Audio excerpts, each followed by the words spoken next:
Enrica enterprises நிறுவனத்தின் மதுபானங்களுக்கு தடை விதிக்கப்பட்ட 24 மணி நேரத்திற்குள் அந்த தடையை நீக்கி டாஸ்மாக் நிறுவனம் உத்தரவிட்டுள்ளது.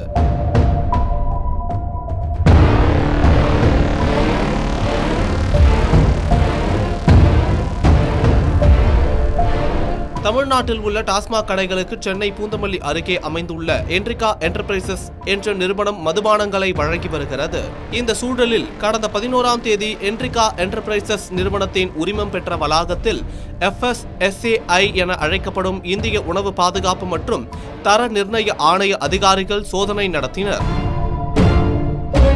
அந்த ஆய்வில் குறிப்பிட்ட மதுபானங்களில் செயற்கை சுவையூட்டும் பொருட்கள் அதிக அளவில் பயன்படுத்தப்பட்டு இருப்பது கண்டறியப்பட்டது.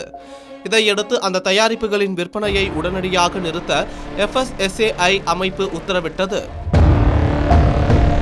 இதன் அடிப்படையில் என்ரிகா நிறுவனத்தின் 11 பிராண்டுகளையும் டாஸ்மாக் கிடங்குகளில் இருந்து ரீட்டைல் வெண்டிங் கடைகளுக்கு மாற்றுவதை உடனடியாக நிறுத்தவும், FL2 மற்றும் FL3 உரிமம் பெற்றவர்களுக்கு அவற்றை விற்பனை செய்வதை நிறுத்தவும் அனைத்து மண்டல மற்றும் மாவட்ட மேலாளர்கள், டிப்போ மேலாளர்களுக்கு டாஸ்மாக் நிறுவனம் உத்தரவிட்டது.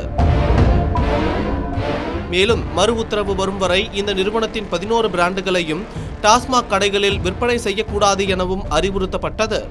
இதன் காரணமாக இந்த நிறுவனத்தின் மதுபானங்கள் டாஸ்மாக் கடைகளில் இருந்து நேற்று விற்பனை செய்யப்படவில்லை.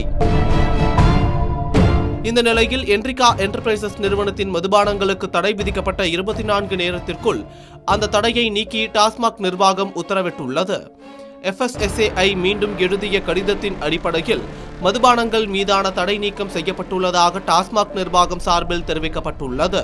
ஒரே நாளில் தடை விதிக்கப்பட்டதும் பின்னர் அந்த தடை நீக்கப்பட்டதும் விவாதத்தை ஏற்படுத்தியிருக்கிறது.